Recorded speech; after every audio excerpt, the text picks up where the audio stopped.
Então, meninos, nós vamos retomar o nosso estudo sobre vanguardas, lembrando que são as vanguardas europeias, né, que é um conjunto de movimentos artísticos que acontece em pouco tempo, em espaço curto, né, de tempo, e ao mesmo tempo.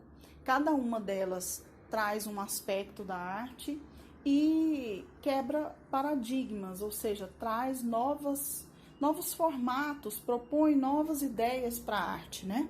E essas novas ideias se aplicam ao final do século XIX através do impressionismo, que propõe uma nova forma de pintar, novos traços, novas pinceladas, né? E inicialmente, lógico, o público não aceitou muito, não viu isso com bons olhos, mas depois, com o passar do tempo, eles começam a pensar a arte diferente. Então, vanguardas, o termo vanguarda vem de avant-garde, que é um termo francês, que significa estar à frente. Estar à frente de quê?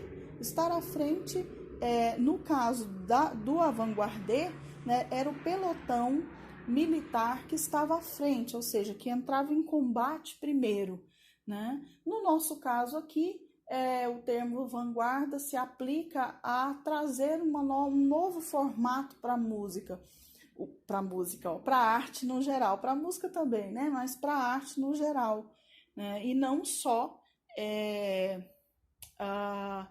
uma questão de estar à frente do tempo. Cronologicamente, temos as seguintes vanguardas. Em 1905, né, as duas primeiras, expressionismo, fauvismo, depois vem o cubismo, depois futurismo, dadaísmo e surrealismo. Então, nessa ordem é que nós vamos trabalhar, tá?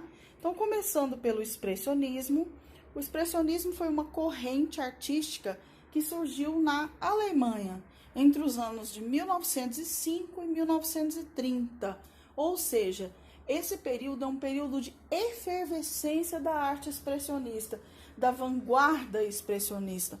Não quer dizer que hoje em dia, em 2020, né, nós não tenhamos artistas expressionistas. Claro que sim, né? Mas esse período foi um período assim que eles viveram intensamente essa vanguarda. E esses artistas, eles tentaram transmitir a sua arte de uma forma psicológica, onde puderam expressar seus sentimentos mais íntimos. Ou seja, através da arte, eles puderam expressar aquilo que eles sentiam. Então, através da cor, eles expressavam emoção, através da forma, emoção. Então, o elemento mais importante do expressionismo é a emoção, ismo de movimento e expressão, né? Movimento da expressão, da emoção, do sentimento. As principais características são domínio psicológico, ou seja, existe muito uma questão psicológica por trás, né? É como se fosse uma arte terapêutica, uma arte que expressa, né, os valores emocionais com muita intensidade. Cores resplandecentes, vibrantes, fundidas ou separadas. As cores são intensas, são fortes, e elas são fortes para expressar esse sentimento. Dinamismo improvisado, abrupto, inesperado. O que quer dizer isso? Quer dizer que o artista jogava a tinta na tela com liberdade, né? Então isso provoca dinamismo. Por quê? Olha só, aí embaixo eu coloquei técnica violenta, o pincel ou espátula vai e vem, fazendo e refazendo. Isso quer dizer o quê? Que a intensidade com que esse artista desenhava, pintava, né? Era muito intensa, ele batia o pincel na tela, por vezes até pelo do pincel a gente vai encontrar nas telas expressionistas. Então a forma, a intensidade com que esse artista pinta também faz com que a tela se torne mais sentimental. Pasta grossa, martelada áspera. Eles usavam muita tinta na tela, sobretudo Vincent van Gogh, que é o precursor do expressionismo, né? A tinta, inclusive, vai se misturar na tela, direto na tela, e não na paleta, né, de cores. Como eu falei agora há pouco, o Vincent van Gogh é o precursor, né, da vanguarda expressionista.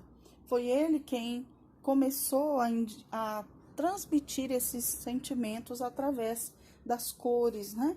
E observando essa obra, dá para a gente perceber que o Van Gogh, ele representava as coisas que estavam próximas dele, as coisas que estavam no cotidiano dele, né? Então esse é um quarto que ele morou em Arles, né? E expressa, olha, cores muito fortes, a perda gradativa da tridimensão, uma certa confusão, né, da tridimensão e a não precisão das formas. Olha só, dá para a gente observar, né? Ainda existe a tridimensão, mas existe uma certa confusão. As cores, elas são bem intensas, sempre intensas, e esse é o café noturno do Van Gogh. Van Gogh passeava, né, por Arles e viu essa... Desculpa, ele passeava por uma rua na França e quando ele viu esse céu estrelado, ele voltou em casa, pegou suas coisas de pintura e voltou, né, e pintou esse cenário, né, tridimensional, essa paisagem, usando cores bem fortes. Esse lugar existe, é um café que fica no subúrbio, né, vamos dizer assim, da França. Tá aí a obra, né, do lado aí da imagem do que existe hoje. Essa foi a última tela que o Van Gogh pintou, o Voo dos Corvos. É uma tela muito simbólica e é uma tela que apresenta 3 caminhos. Esses 3 caminhos, olhando da esquerda para a direita, né, nós temos aí o passado na esquerda, o presente no centro e o futuro à direita. Observem que o presente, né, no meio, o caminho do meio, ele está cortado, né? Ele não vai até o final, ou seja, ele não vai até o horizonte. Porque o Van Gogh, ele suicidou aos 37 anos. O Van Gogh teve uma vida muito difícil. Ele não conseguiu ser aceito, né? Ele tinha esquizofrenia, que era um transtorno mental. E muitos dos conteúdos que ele traz nas suas obras são conteúdos que a gente chama de internos, ou seja, coisas que ele sentia mesmo, né? Então, por isso, ele representa muito bem esse caminho do presente interrompido. Ele interrompe a própria vida, né? O caminho que está à esquerda é o passado, e o passado ele já foi, né? E o futuro ele ainda vai ser. Por isso que esses 2 caminhos, eles não terminam, não tem término, né? O corvo, nas artes visuais, é um símbolo de morte, a ave da morte, né? E ele traz a lua bem em cima do presente. A lua, simbolicamente na arte, é o elemento do cuidado, da mãe, né? E olha, ele ficou órfão de mãe muito cedo, então é a carência afetiva que ele tinha, né? Ele não era aceito, como eu acabei de falar. E ele representa essa falta da mãe numa outra lua que ele coloca do lado esquerdo, né? Um corvo em cima dessa lua. É a falta da mãe, a morte da mãe, ou seja, ele ficou sem cuidado, sem referência, né? E há uma concentração muito grande de corvo do lado direito da tela, ou seja, do futuro. Ele está, então, planejando o próprio futuro. E é bem interessante essa tela, porque ele pintou essa tela e se matou, né? Após 10 anos é que as suas telas começaram a fazer sucesso, né? Hoje, uma tela do Van Gogh está avaliada uma média de 80 milhões de dólares aí. Esse é o Edvard Munch, um norueguês. Né? O Munch é um norueguês e o principal representante do expressionismo. Já pós Van Gogh, né? É o principal artista. E a tela, a obra-prima do Munch é essa, o Grito. Né? Observando aí essa tela, a gente pode reparar no fundo o movimento, o dinamismo abrupto que eu falei agora há pouco no slide, né? É um movimento assim meio estranho e meio inesperado, né? é uma espécie de pôr do sol que se desmantela, parece que derrete, né? Então, a perda da linha do horizonte, a ponte aí fazendo um ponto de fuga na diagonal, e essa pessoa completamente desesperada, né? Olhando para essa pessoa, a gente percebe o descontrole emocional que essa pessoa tem, esse horror, esse pavor está presente na tela o tempo inteiro, né? Fauvismo ou fovismo. A gente pode usar esses dois termos. Ele teve origem no final do século XIX, também por intermédio do impressionismo, tanto quanto o expressionismo, né?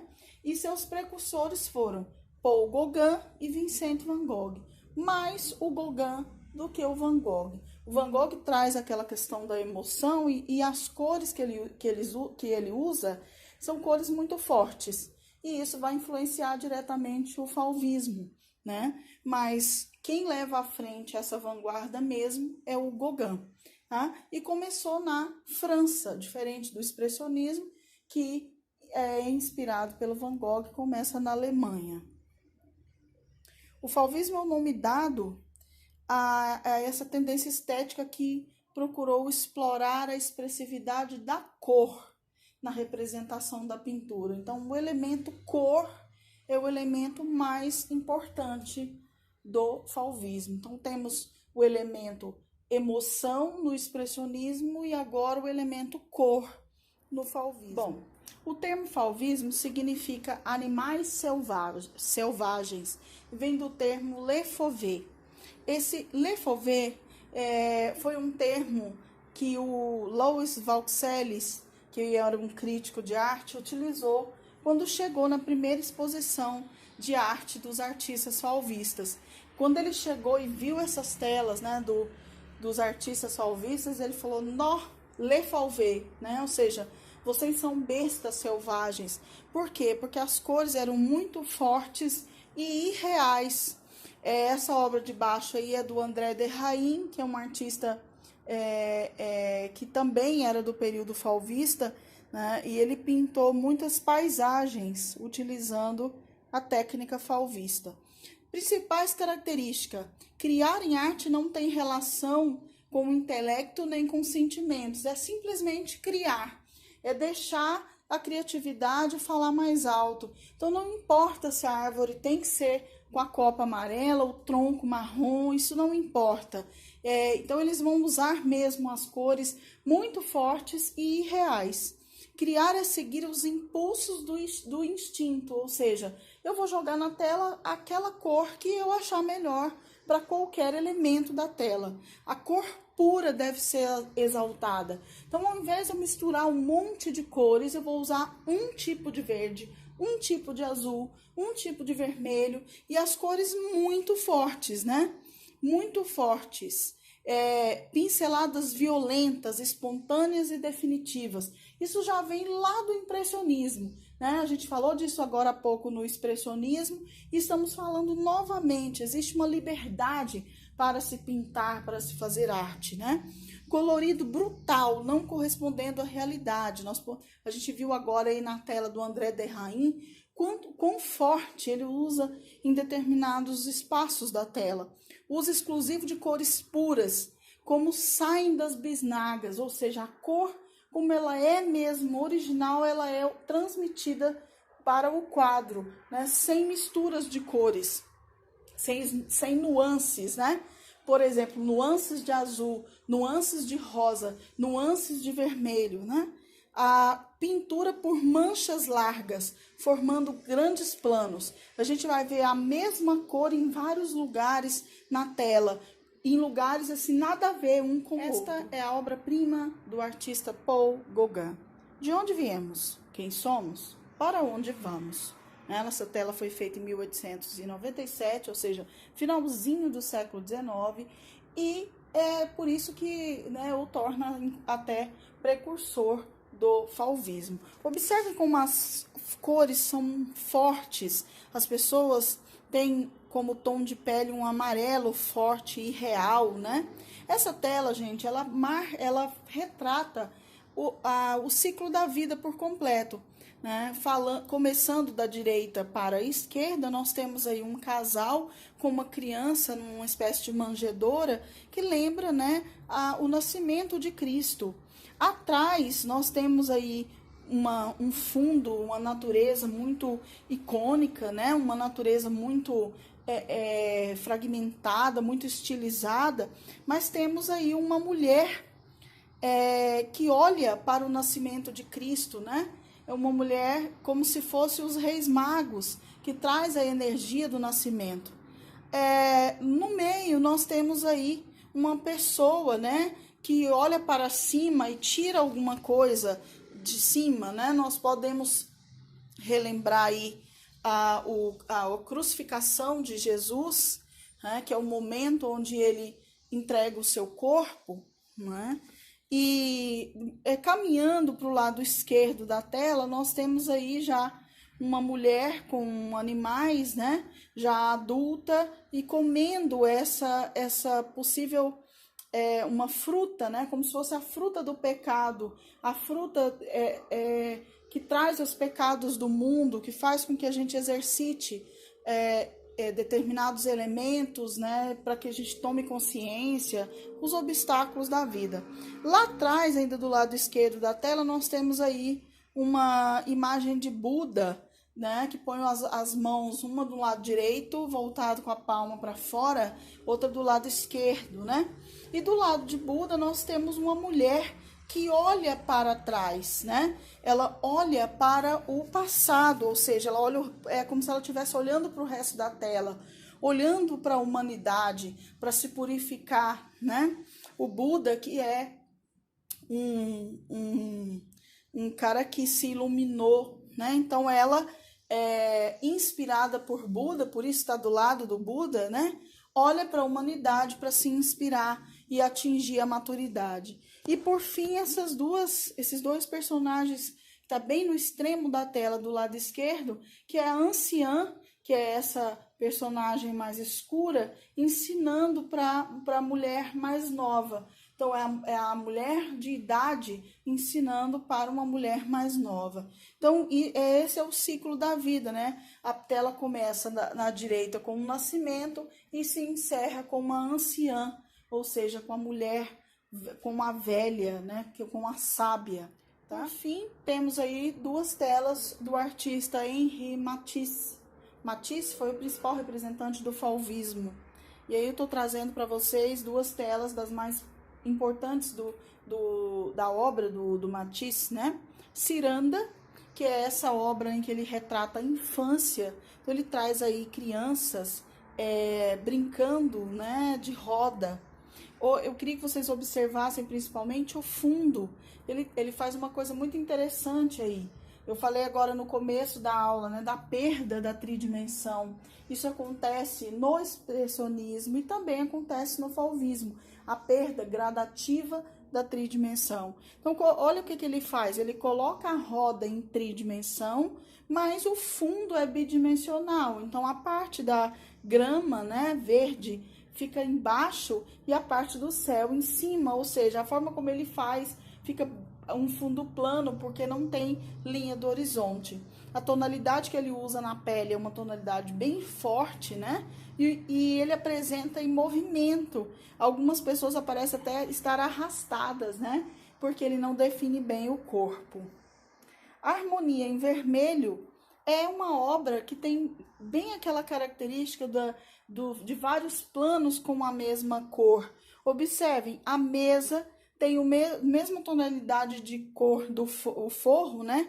O mesmo vermelho que tem no forro da mesa tem na parede. A mesma estampa que ele coloca no forro da mesa, ele também coloca na parede, como se fosse uma continuação, né? Essa obra ele já coloca uma tridimensão na janela. Ele coloca uma linha do horizonte, onde ele põe a casinha em cima e as árvores, né? Através da janela. Mas é uma tridimensão meio confusa, porque o resto da obra, ele faz uma mistura de planos aí, né? É uma natureza morta, com a presença de uma mulher que olha para baixo, né? Uma mulher meio melancólica, e a mesma estampa ele usa para tudo. Gente, nós vamos ficando por aqui nessa aula. Então, nós contemplamos duas vanguardas, a vanguarda expressionista e fauvista. No nosso próximo vídeo, sim, a gente começa com cubismo. Beijo grande para vocês e até o nosso próximo vídeo.